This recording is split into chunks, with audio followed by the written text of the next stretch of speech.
Hello everyone and welcome back to the Chassis Variant series of myself, Critical Rocket, and here we are with the last of the Locusts for the Chassis Variant series, currently, unless I can build others or I can look into maybe new variants being added to the game by PGI in the future that might allow other variants in the game to be built, you know, so on and so forth. But this is the Locust 5V. This is the one that I screwed up last time and I forgot to put the ER mediums and just get regular mediums, so this is the actual proper build. And it's another popular periphery variant. It's seen throughout places such as Magistracy of Canopus, Marian Hegemony, Taurian Concordat, those kind of locations. The slightly bigger periphery powers that can afford to have larger battle mech forces but not necessarily be able to arm them all with the latest tech. And so one of the best compromises a lot of the periphery houses would use would be things like rocket launchers, as it was cheap, it was effective, and it was a way of them being able to have a missile-armed mech that could be quickly re-equipped the rear lines and then sent back out. So Rocket 10s in both of the arms, where the missiles would normally be. This is on I think this is on the 1M, the missile variant. Normally you can build this, you only need the two, and it has the two CT-mounted ER mediums instead, which was probably the only sort of new tech stuff that the periphery states could get their hands on. So it's got slightly longer range punch, and obviously 2 medium lasers is not too bad for a 20-tonner. And the Rocket 10s are a decent 20 damage punch on tabletop. In Mech-Warrior Online, they messed around with the damage potential of rocket launchers, because I guess it was a bit weird. Like, PGI added rocket launchers with an update that added all the newer tech, like the rotary cannons and stuff. And this is actually a piece of tech that was rocking around in the 3020s, 3030s anyway. It was, because it's pretty old tech, it doesn't need any kind of ammunition feed to that kind of thing. That's why it was a very attractive proposition for periphery states to start using these instead of the more complex systems that cost more money. So it was odd that they added them, and I guess PGI looked at the differences and just went, oh, we'll double the damage, so 2 Rocket 10s, you're doing 40 damage instead of 20. So yeah, but on tabletop, a Rocket 10 just does 10 damage, and that's if all of the missiles hit. And yeah, in MWO they've made it that these things are kind of like a dumbfire SRM system that does the same damage as SRMs for one shot. So you can make things like, there was a stream a while ago where Varak had an archer that was called the One Pump Chump, where he just fired something like 6 Rocket 20s or something at somebody. He just like instantly killed them, evaporated them on the spot.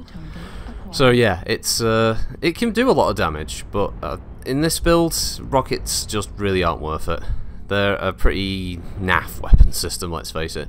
Any mech that comes with rocket launchers by default are they're desperation weapons, or they're one of those really rare pieces of equipment that at that time on the field was like, oh, that guy's got a red CT or a red side torso or leg, and you fire it and you're guaranteed to blow that chunk off the mech.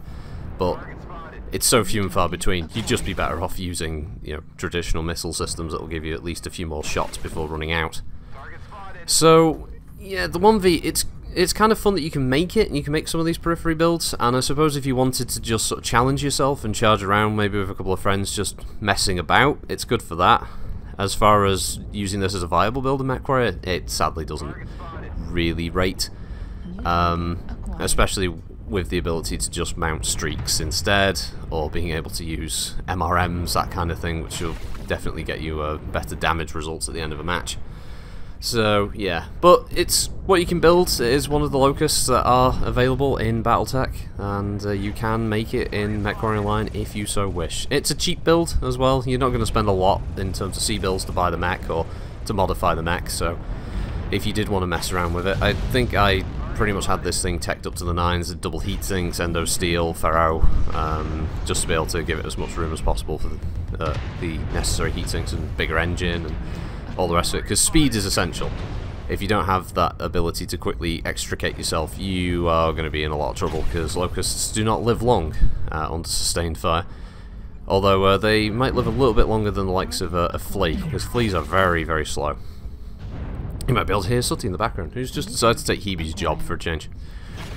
So yeah, this last time I was on the Grim Plexus map, I was talking about how I felt the map was still unbalanced, and I still do. I don't dislike the map, I still just think it needs a slight tweak. Maybe just resizing it, making it smaller. Because all the fights end up in this space, so you may as well just make it a smaller map.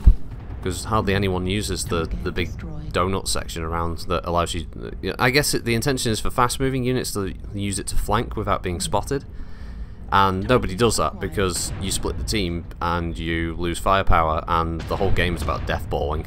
And if you don't deathball, then you're 9 times out of 10 going to lose. So yeah, the big sweeping flanking maneuvers, nice idea, it's just sadly never going to happen, at least in public matches or even group queue. Maybe organised teams would have a better idea, or maybe possibly smaller teams, 8v8. I am starting to see...